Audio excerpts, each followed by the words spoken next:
Providing information in the hopes that people use it to make some kind of informed decision is not trying to convince anybody of what their decision should be. What I'm saying is if you think that a vote for Biden is going to stop fascism or white supremacy or capitalism or genocide, it's not. And none of that is campaigning for Trump, because it goes without saying that voting for Trump will not stop any of those things. It'll make it worse.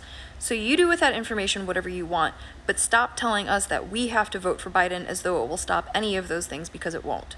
And I apologize for using this analogy for a second time this week, but how I view the current presidential election from the perspective of anybody who is not a Trump supporter is we are being presented with two options. On plate number one, we are told is a slice of chocolate cake, and on plate number two, we can all see plain as day it's nothing other than number two.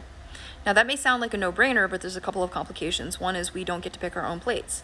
Whatever the majority votes for is what we all have to eat. And complication number two is a majority of white people, who are a majority in the United States, always vote for the plate of number two.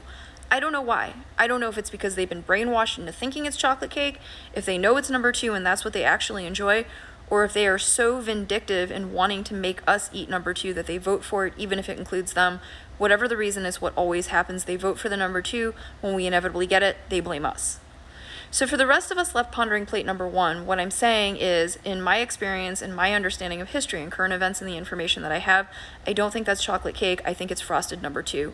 And talking to white liberals is like being told, no, you're wrong, because in my experience with all of the information that I have, it's definitely chocolate cake because I've had it myself and it's delicious.